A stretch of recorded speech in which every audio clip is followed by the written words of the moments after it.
Halo Dur, saat ini tanggal 1 Juni 2021, hari secara undang-undang hari lahirnya Pancasila. Dan saat ini saya ingin mengajak kita semua untuk memahami secara komprehensif adanya Pancasila dalam konteks ada dan lahirnya bangsa dan negara Indonesia. Oleh karena itu saya ingin mengajak kita memahaminya dalam pendekatan, dalam perspektif reproduksi, dalam perspektif lingga dan yoni. Lingga dan yoni ini adalah simbol reproduksi, alat reproduksi laki-laki dan perempuan yang dalam budaya Nuswantara sangat penting untuk memahami dalam kehidupan. Oleh karena itu, kita memahami Pancasila secara komprehensif tempatnya bagi ada dan lahirnya bangsa dan negara Indonesia. Dalam perspektif itu, maka kita memahami Bumi Nuswantara sebagai ovarium. Ovarium itu ya, alat reproduksi perempuan kanan kiri bagian dalam ya, yang memproduksi sel telur, gamet wanita, gamet perempuan. Ya, dipelihara di situ ketika sudah matang, dewasa, ya, dia akan dibawa ke uterus. Uterus itu kandungan. Jadi sel telur perempuan yang sudah dewasa, matang, masuk di uterus. Sel telur itu apa secara perumpamaan? Sel telur itu adalah sistem realitas sosial budaya, budaya spiritual, budaya yang lain-lain yang sangat luas dalam seluruh aspek kehidupan. Makanya referensinya adalah Bumi Nuswantara bekas wilayah kerajaan Majapahit atau wilayah kerajaan Sriwijaya yang dulu wilayahnya sangat luas, mencakup Laos, Kamboja, Singapura dan sebagainya, termasuk seluruh Indonesia yang sekarang ini. Tapi faktanya Bumi Nuswantara sudah tidak ada bentuknya, sudah terfragmentasi, terpecah-pecah ke dalam kerajaan-kerajaan yang kecil-kecil. Yang paling besar ya kerajaan Mataram Islam di Jogja dan di Solo, yang lainnya kecil-kecil. Mandiri-mandiri, tidak ada yang menaungi sebagai satu kesatuan. Itulah yang disebut ovarium dengan potensi sel telurnya. Jadi ada potensi sosial budaya. Nah, kalau begitu sel spermanya apa dalam proses reproduksi? Dalam secara ibarat, lahirnya dan adanya Indonesia, Pancasila dan bangsa dan negara Indonesia. Laki-laki atau lingganya, kalau tadi Bumi Nuswantara ovarium, ibaratnya alat perempuannya, bagian dari alat perempuan, alat kelamin perempuan. Lingganya, laki-lakinya adalah rakyat Nuswantara.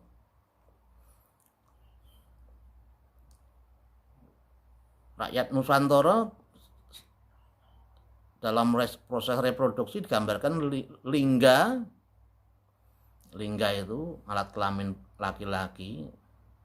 Kalau alat kelamin luarnya ada testis itu boso yang gaulnya boso Jawanya namanya kontol ya. Kontolnya itu berfungsi memproduksi sperma ya. Berfungsi sebagai alat produksi sperma.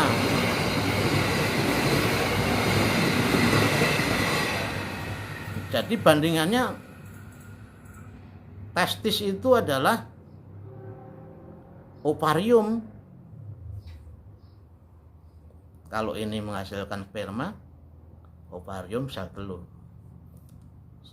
Sperma tidak bisa diproses keluar jikalau tidak ada rangsangan kematangan sperma secara hormonal dari luar dan dari dalam tubuh manusia dan dari luar, sehingga perlu membutuhkan saluran yang namanya penis. Penisnya harus tegang, orang pikirannya tegang ya, terangsang, penisnya tegang, baru siap menjadi saluran yang memompa keluar spermanya. Dan kalau terjadi sanggama, hubungan laki-laki dan perempuan, penis intervensi kepada vagina, masuk pada uterus, sperma masuk pada uterus dalam alat reproduksi perempuan. Di sana sudah ada sel telur yang sudah matang, terjadilah ensiminasi. Dalam proses ensiminasi kalau sudah matang, sudah jadi, maka dia akan membentuk janin. Janin seorang manusia. Nah, tidak harus seorang, bisa kembar, bisa 3. Bisa lebih dari 3. Dan ketika dia sudah semakin matang, dewasa, bisa layak lahir secara normal. Usia 7 bulan sudah bentuk janin yang sebenarnya sudah siap untuk lahir. Sudah dianggap layak untuk lahir. Umur 7 bulan. Jadi saya gambarkan Pancasila itu adalah hasil kematangan proses ensiminasi dalam proses reproduksi, sudah dalam bentuk janin yang digambarkan kalau secara ilmiah ya, itu seperti blueprintnya adanya Indonesia, seperti modelnya sudah ada, tapi belum lahir. Itulah Pancasila. Lalu uterus itu bisa digambarkan siapa dalam proses reproduksi. Uterus itu adalah pemerintah Hindia Belanda.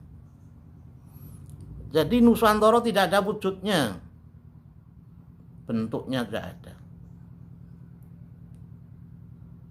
Itu diembani sebagai secara kelembagaan menjadi tubuh seperti tubuh manusia, seorang perempuan, oleh pemerintah kolonial Hindia Belanda. Jadi Nuswantara tadi berada dalam tubuhnya pemerintah Hindia Belanda. Sehingga lalu uterus itu gambarannya adalah perannya pemerintah Hindia Belanda, termasuk rahimnya Hindia Belanda. Jadi kalau tidak ada uterus, sperma dan sel telur tidak bisa bertemu dalam proses reproduksi, melakukan inseminasi dan adanya janin. Ya bisa saja seorang perempuan onani dan sel telurnya keluar, tapi tidak bertemu dengan sel sperma. Demikian juga seorang laki-laki yang dewasa bisa saja terangsang dan onani, tapi tidak melakukan sanggama sehingga tidak bertemu di uterus, tidak terjadi inseminasi dan tidak terjadi proses reproduksi. Jadi kalau begitu, pemerintah kolonial Hindia Belanda itu mempunyai peran yang sangat penting di dalam proses adanya pembentukan lahir dan adanya bangsa dan negara Indonesia. Karena Nuswantara sudah tidak ada wujudnya, sudah terfragmentasi. Wujudnya Nuswantara itu cuma menyediakan infrastruktur sosial budaya realitas yang disebut bineka, tanpa ika, tanpa kesatuan. Tapi kesatuannya ya, diwadai, dilakukan, yang mempersatukan, yang mengikat menjadi satu sistem sosial, budaya dan politik dari Hindia Belanda, pemerintah kolonial Hindia Belanda. Sehingga dalam proses sosial politik terjadilah ya, proses reproduksi yang dipicu oleh kesadaran diri melalui proses pendidikan nasional, sehingga orang-orang yang terpelajar mempunyai kesadaran diri menjadi sebuah bangsa yang mau mempersatukan seluruh Nuswantara. Tahun 1908 lahirnya Gerakan Budi Utomo. Itu yang bisa digambarkan seperti gairah seorang laki-laki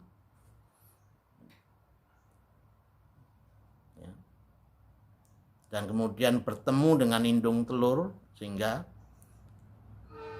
potensi-potensi sistem budaya, nilai-nilai itu digali dan dirumuskanlah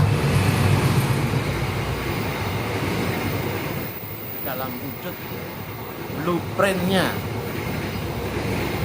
modelnya adanya Pancasila tanggal 1 Juni 45. Dan ketika terjadi Perang Dunia Kedua mulai tahun 38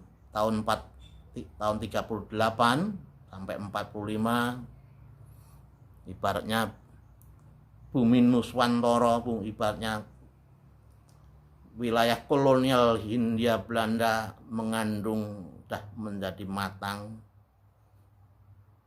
sudah dewasa, ibaratnya sudah 9 bulan 10 hari lahirlah bangsa Indonesia, negara Indonesia, yang wilayahnya adalah wilayah bekas jajahan pemerintahan Hindia Belanda. Jadi kalau tanpa pemerintahan kolonial Hindia Belanda, kita tidak ada sebagai satu bangsa. Kita terfragmentasi. Kejawan, ya, Mataram Islam aja terpecah jadi Jogja dan Solo, Kasunanan dan Kasultanan. Kasultanan pun terpecah, ya, 2 lagi. Kasunanan juga terpecah jadi 2 lagi, terpecah-pecah, terfragmentasi.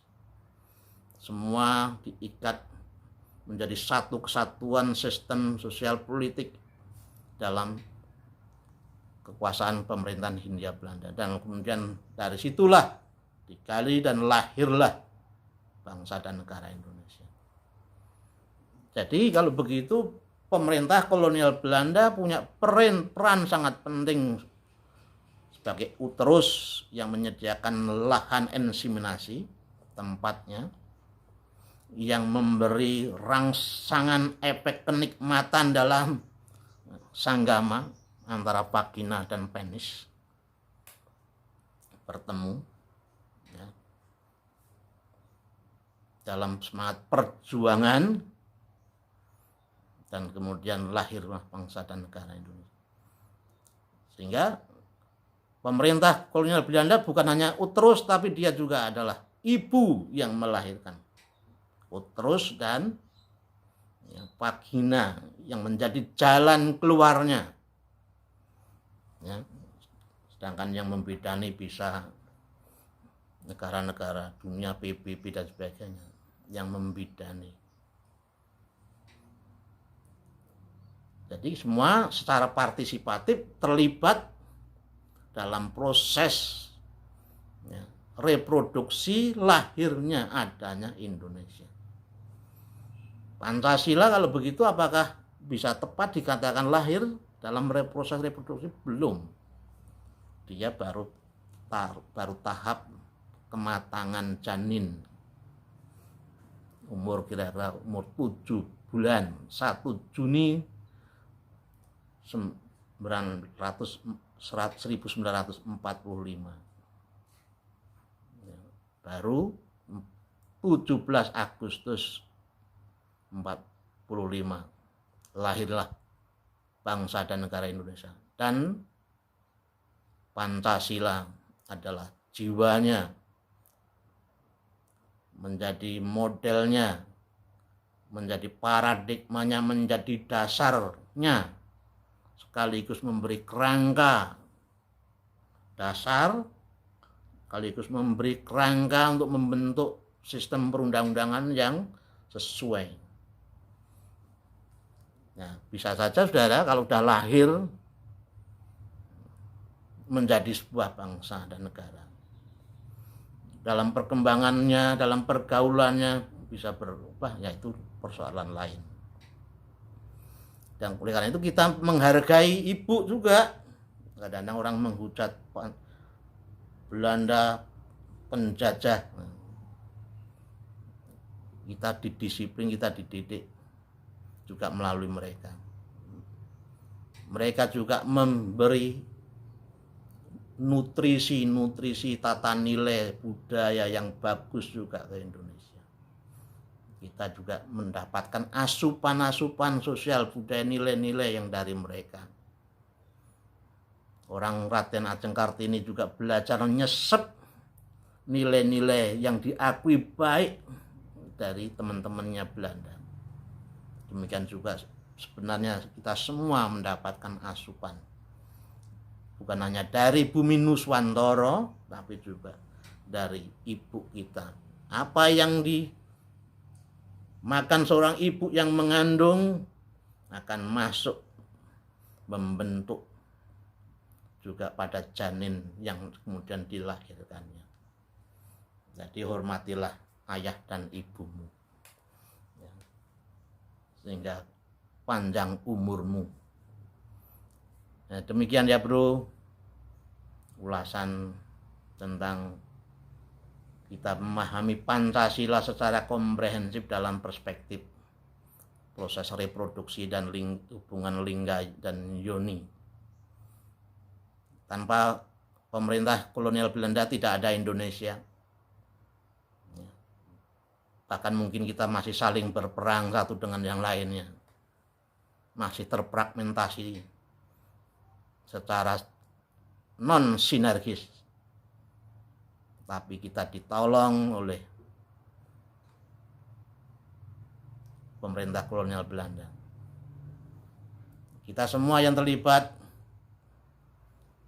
punya andil yang sinergis. Kita bisa menghargainya kalau kita memahaminya secara komprehensif. Kalau secara parsial ya saling menuduh menyalahkan. Padahal sebenarnya semuanya berpartisipasi dalam proses adanya Indonesia. Semoga hari tanggal lahirnya Pancasila ini kita dalam rangka kita menghayati dan merayakan lahirnya adanya bangsa dan negara Indonesia. Kita sebagai satu bangsa, tidak seperti bangsa Jepang, tidak seperti bangsa Cina yang homogen, karena mereka lahir dari secara genetik sama. Tapi kita secara kultural, secara sejarah dalam sistem pemerintahan kolonial dipersatukan oleh mereka, sehingga meskipun mereka secara ras, secara kultur, warna kulit, macam-macam, budaya agama berbeda-beda, tetapi kita dipersatukan menjadi satu bangsa dan negara Indonesia, NKRI Jaya. Mari kita proklamasi Pancasila.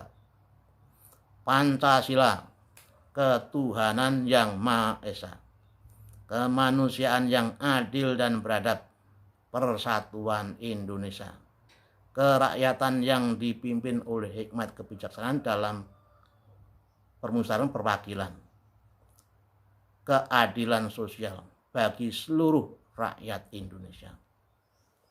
Tuhan memberkati.